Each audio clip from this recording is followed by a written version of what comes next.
Hello, friend, and welcome back to episode number 21 of my 31-day challenge, where I am answering your questions about creating a career or a business that you love. That's right, we've made it to episode 21, only 10 days to go, which I'm sure you're all devastated about. I haven't quite decided yet what I'm going to do post 31 days, because I'm not going to lie, I am loving the rhythm that we've gotten into with these, and hearing from you guys and hearing some of you taking action on some of these points, or just even hearing you reach out and saying that they're helping you just makes my day, week, year. So yes, let me know what you think should happen post 31 days. Should I drop these down to a few times a week, once a week?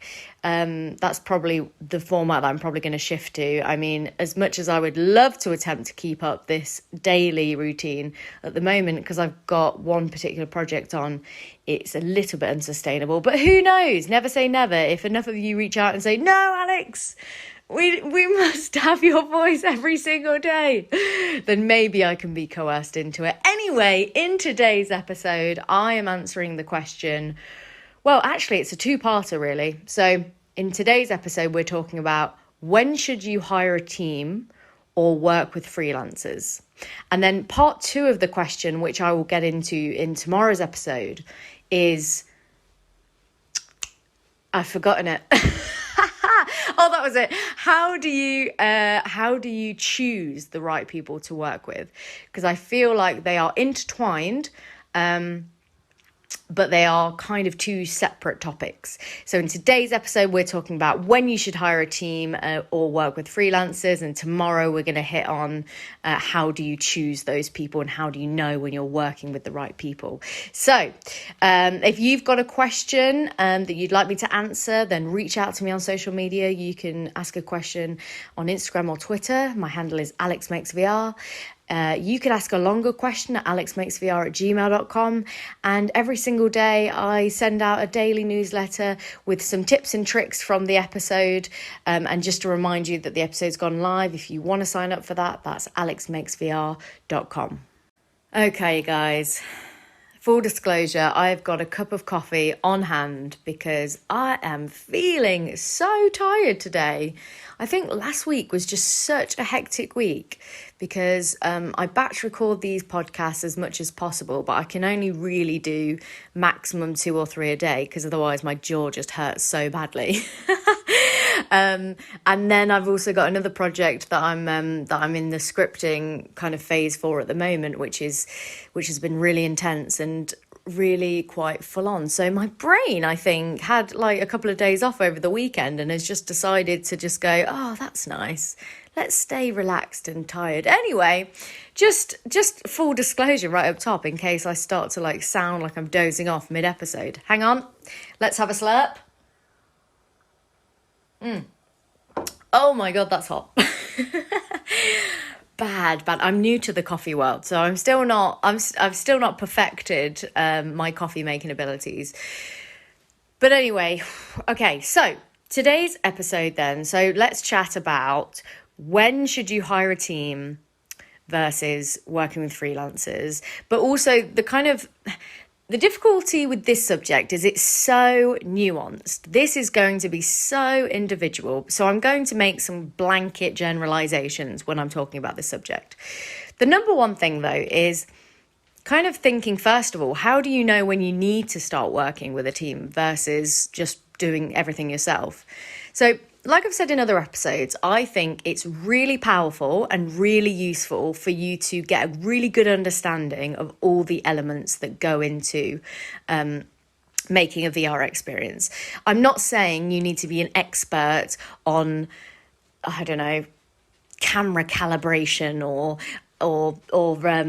rotoscoping in After Effects or Unity programming. I'm not suggesting you need to be an expert, but what you do need to do is you need to have a good enough understanding of all the elements that go into making that VR piece, whether that be a 360 photo, 360 video, a game rendered VR experience, an interactive experience. You need to have like enough of an idea of that kind of project and what is involved in delivering that project from start to finish, so that when you do start to hire in people, when you do start to kind of delegate more, you understand what language to use to talk to that person, because as you start working with specialists, especially if you're hiring someone in because they have a very specific specialism, try saying that after you've just had a swig of coffee, specific specialism.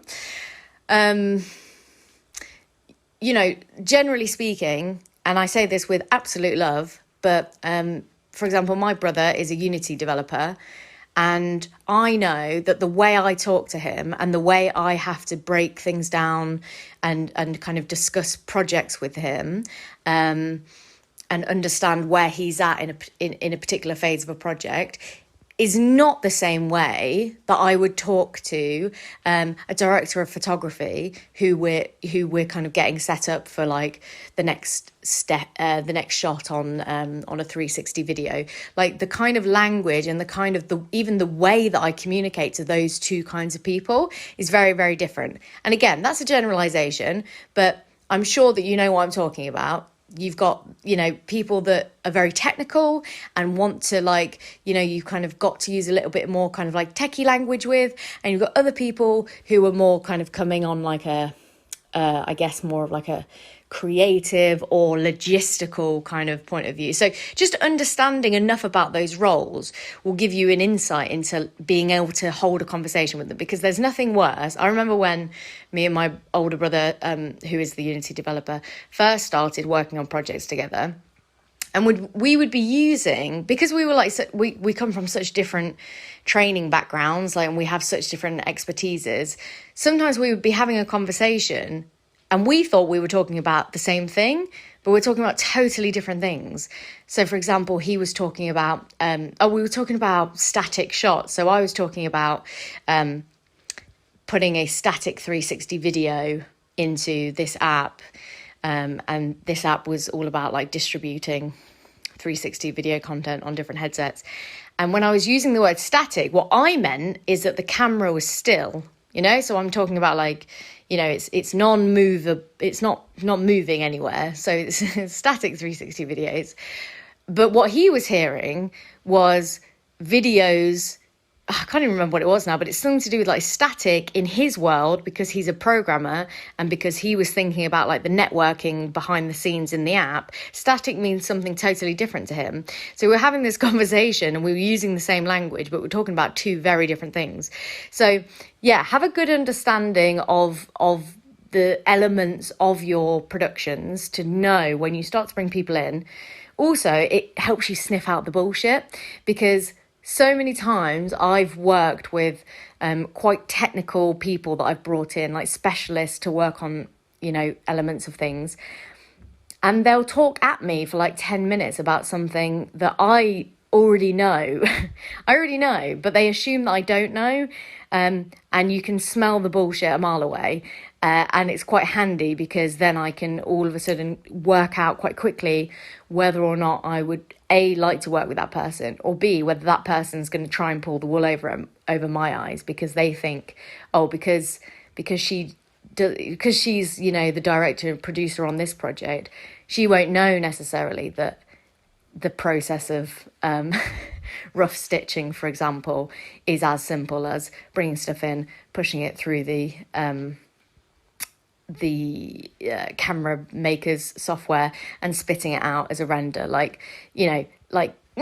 just bits and bobs like that. So having a good overview, having a good idea of all the different roles will definitely help you when you start to bring people in. So how do you know when it's time to bring a team together? Well, I would say there's two main things. Number one is if the project's too big for you to take on by yourself.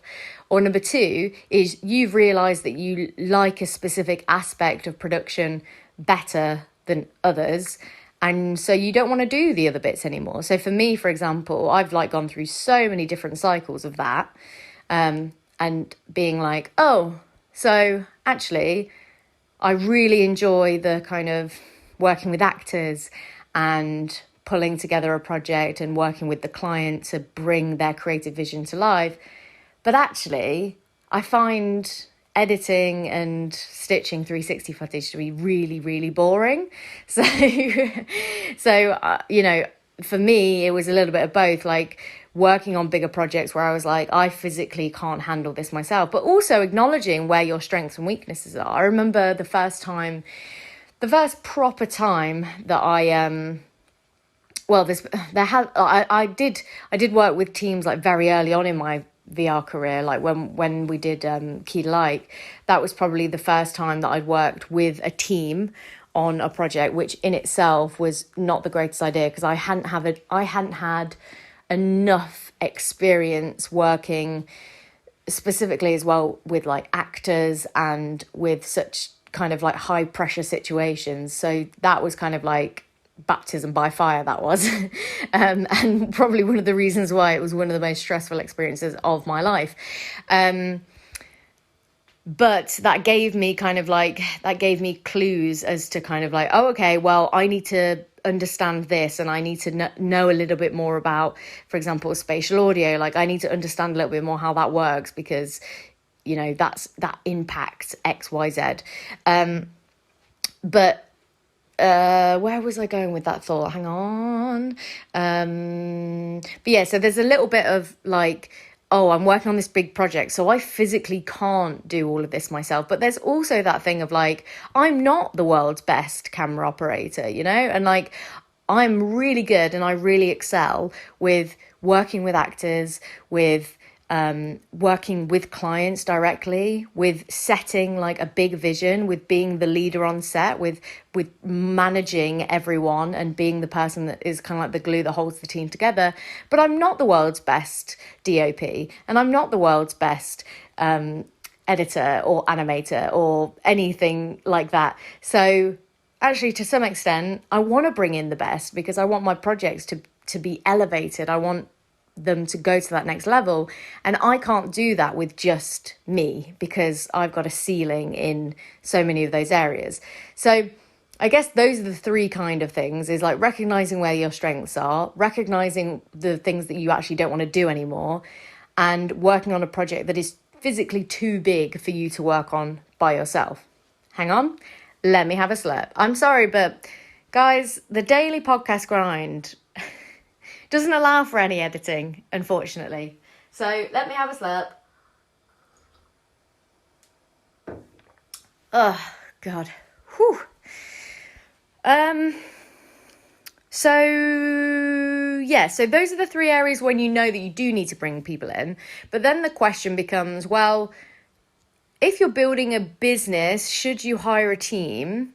And the answer to like, when should you hire a team? If your aim is to build a production company or a company full stop, you want to build with employees, because your idea is to build the company bigger so that you've got more capacity to take on more projects, which is essentially why you would take on a team. Then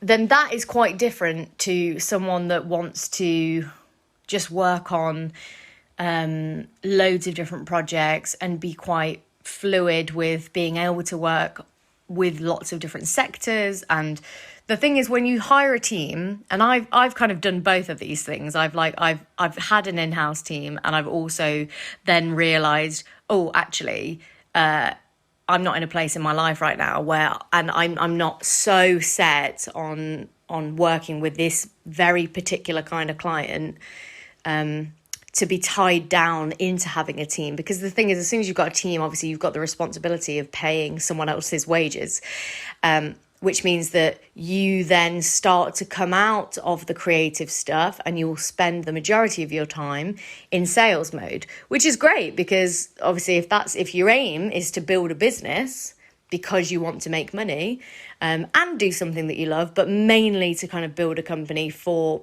revenue's sake, then that's absolutely something you might want to look into. Obviously, it's way more cost effective to have an in-house team than it is to work with freelancers. But what I found is, when I built an in-house team, and I never had loads of people on staff, but I had like a core team, like at one point, of maybe like 5-6 people. And the thing with that was that okay, well, now I feel almost like a sense of responsibility of like, I've got to pay these wages. So I don't have a choice to stop and reflect and think about what kind of project I want to work on. I just need money. I need to go after those projects. I need to go after those bigger projects, because now all of a sudden, working on a four-figure job is not really an option, because now there's all these mouths to feed. Not to mention, you're trying to do that whilst balancing doing original work to build the profile of the company, etc., etc. So I realized very, very quickly that was not the one for me. And it was more stressful than anything, and was one of the reasons why at one point I was toying with the idea of maybe going more product based, and that's why I built Subconscious VR with my older brother, which was an interactive 360 platform that we were on an accelerator program for. We were going to go down the route of investment, but then what I realized was actually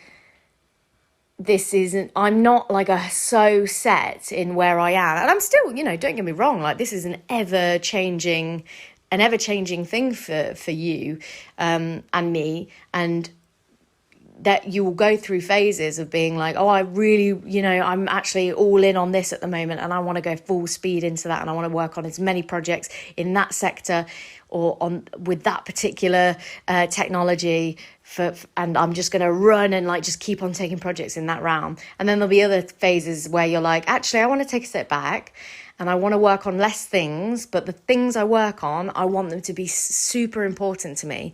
And I want to really love the client I'm working with. And when I assemble that team, I want that team to be like the best of the best. And I want to like work with people that I really want to work with. So it's just a totally different mindset. And again, it will change. But if you do hire in a team, then just be aware that the pressures to then get in projects will land on your shoulders. So you will very quickly not be able to focus on what it is that you're passionate about, but more so have to kind of look at like, how do you scale? How do you get more clients in? How do you get more revenue? What projects do you have to take on? But the flip side of that is obviously you've got an in-house team. Like you don't have to rely on freelancers. You don't have to rely on someone's availability. You don't have to worry about the headache if something goes wrong and you need to get someone else in to do something.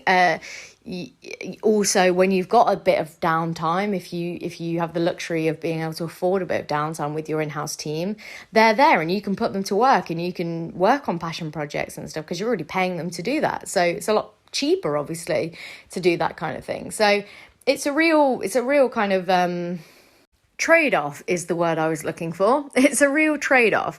On the flip side, though, working with freelancers can be really, really liberating because you are in control of pulling together this team of people specifically to work on this one project. And obviously you can work with freelancers over and over again, but generally speaking, you're pulling them together to work on a specific project. You've got specific goals.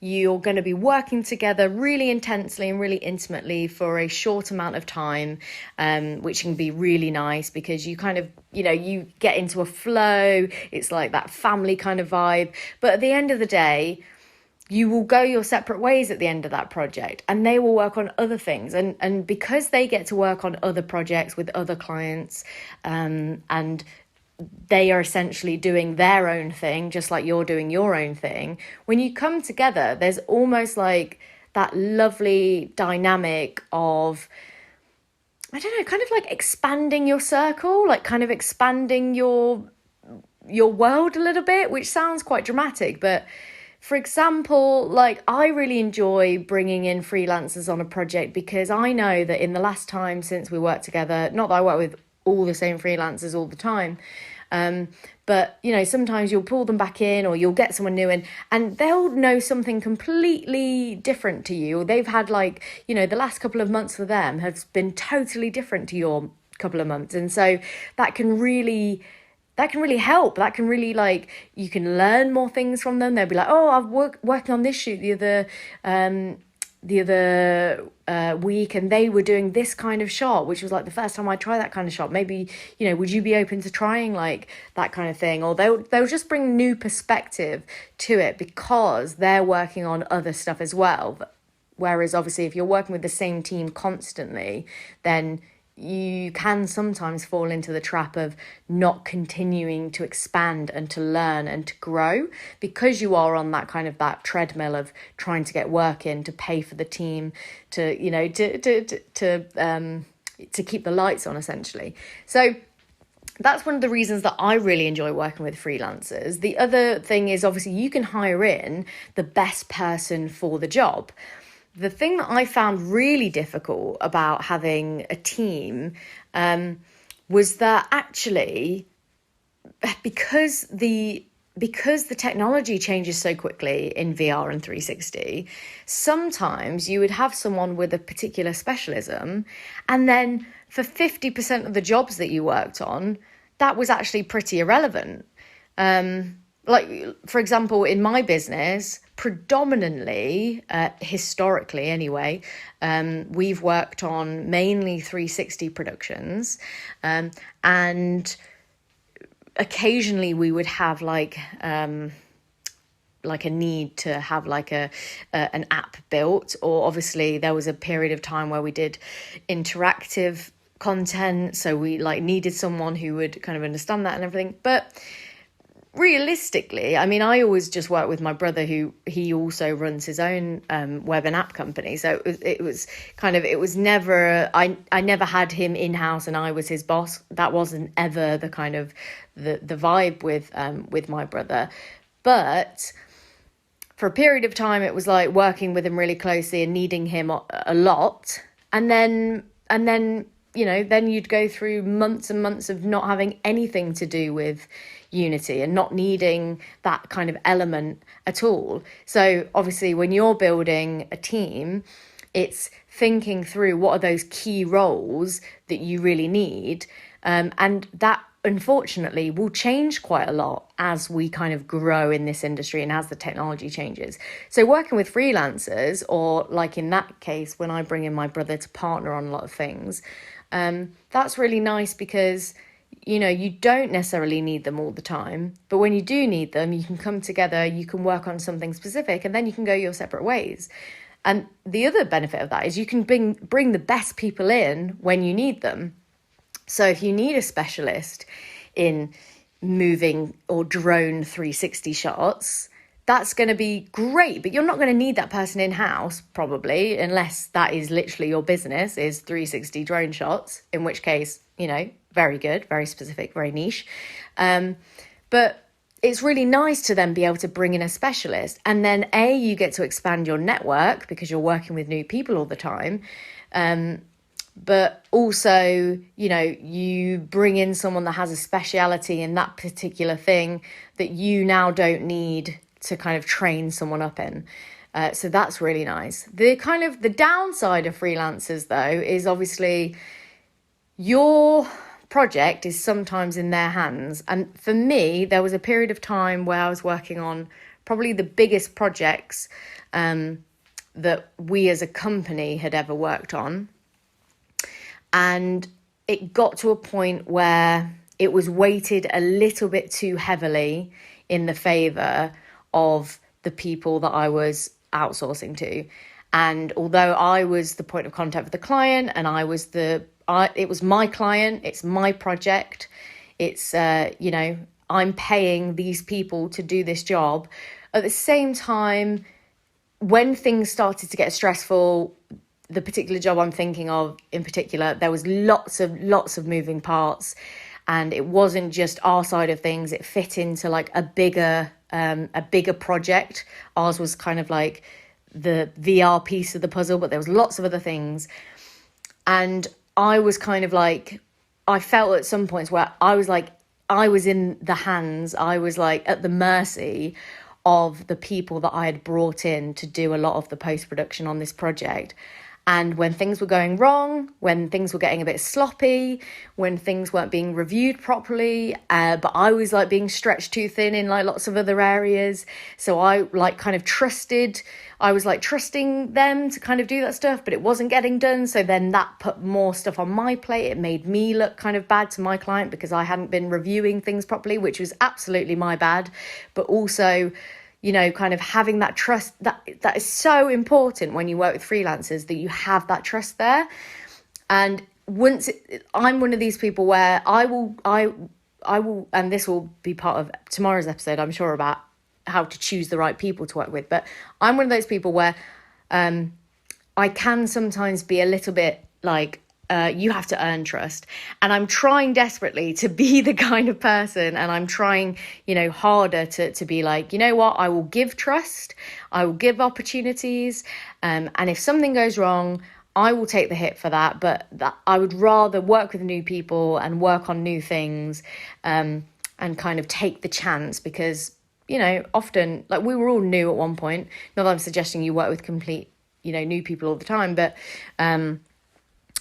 taking the chance on someone, and giving someone an opportunity and working with new people and trusting someone first is really important, I found, rather than kind of making them earn the trust. But having said that, the point I was getting to is, once that trust has been broken, it's really difficult to come back from that.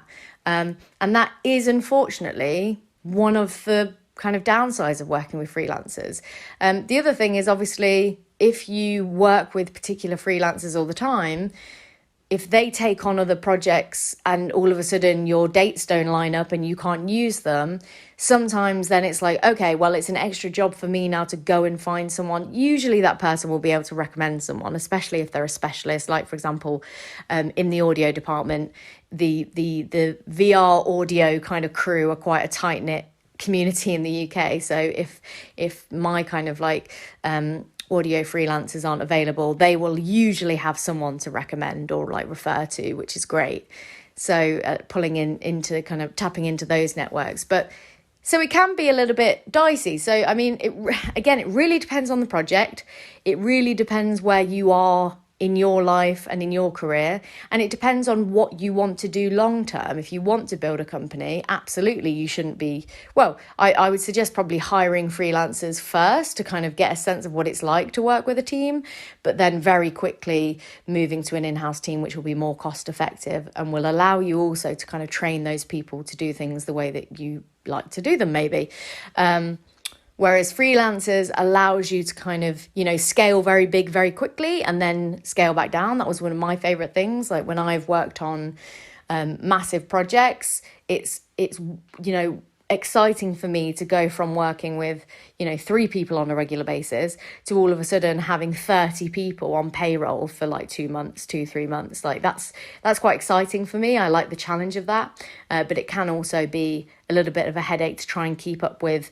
And not to mention, obviously, the admin side of things, where it's like, okay, well, now you've got 30 people's invoices to deal with and 30 contracts to deal with and, all those moving pieces. And not only that, but because it's not just as well, like, who you work well with, but it's who work together as a team.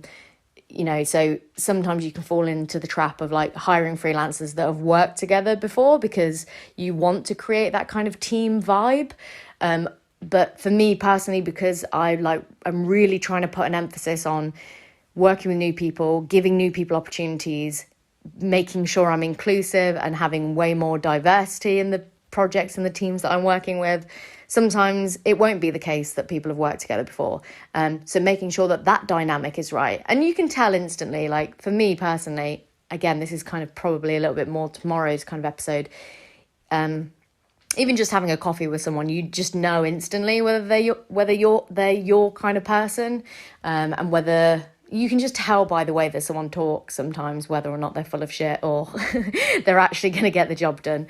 Usually the people that big themselves up or try to overcompensate, usually they're the people that you shouldn't be working with, because they're clearly trying to overcompensate for the fact that they are not experienced and wouldn't necessarily play well with people, which is, again, someone can be the best at their job in the world, but if they're a complete arsehole, they're not coming on my crew. Or sometimes they, like, you don't know they're an arsehole, but once you've worked with them, then you can be like, oh, actually, yeah, you ain't my people. So that is one of the realities of working with freelancers, is it's a constant navigating of the tides, and there are lots of things to it. But the freedom that comes with that, the fact that you can take on the projects that you love and just bring in people to help bring it to life, and then at the end of it, they go their separate ways, and there's no pressure on you to have to like rush to find another job to feed those mouths. There's just all the kind of the things that come with the freedom of not having to like look for work. And obviously then you can decide, actually I want to take on a smaller project this month so that I can work on all of the facets. And for me also, a big thing has been, and this might be something relevant to you guys, is actually being like, oh, I would really like to dip a toe. Like for me personally, at the moment, the projects I'm working on aren't actually 360 anymore. They're more either volumetric or game-based projects, which I've been really resistant to before, because in my heart I'm like, I'm a filmmaker though, die-hard filmmaker.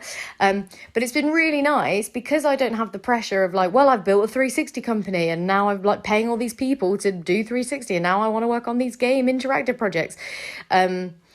It's nice to be able to actually go, do you know what? I want to dip a toe into that pool and I'll just find freelancers and a team to build around that particular project, because I might hate it, but I'll give it a go. And then if I don't like it, I can always dip out and try something else. And that is the beauty of working with freelancers, to be honest. So I hope that helps. This one, I'm really sorry, it felt like a really, really rambly one. I think because I'm tired and my brain is just like not focused today. But hopefully there was some insight in there that helped. And I hope that I didn't sound like I was shitting all over getting an in-house team, but also like not shitting on the freelance world. To be fair, there are, like anything, there's just pros and cons for both, aren't they? I would recommend, if you have the patience and you're not in a rush to build either way in terms of your career, then maybe try both, because I've tried both and it was very clear to me very quickly which one I preferred. And going down the route of freelancers, especially where I am right now in my life, and knowing that I want that flexibility and not wanting that responsibility of other kind of people to pay for all the time. Just knowing that is just such a relief to know that, like, I know where I'm at and that's how I'm going to work. And maybe in 5 years' time that will change. Maybe I'll be really into the idea of having a team and an office and building and scaling. Like maybe that's the one, but not right now. So much of it is maybe trial and error, maybe test the waters. But yeah, so tomorrow's episode, we're going to dive into how do you find the right people to work with? How do you know that how do you go about finding someone to work with? So we'll dive into that tomorrow. I hope this was helpful. Reach out to me and give me a bit of feedback. Let me know what you thought. If you've got any follow-up questions, you can DM me or comment on stuff. We're not doing well today, guys. Oh my God. On Instagram and Twitter, AlexMatesVR. If you've got a longer email you want to send, alexmatesvr@gmail.com. And if you want to sign up for the newsletter that goes out daily, you can sign up at alexmatesvr.com. Thank you so much for sticking with me. I'm going to finish the rest of this coffee. It's probably now gone from boiling hot to extremely cold, which is very metaphorical for my life right now. So... as I'm sure it is for all yours. Have a great rest of your day wherever you are listening in the world, and I'll speak to you tomorrow.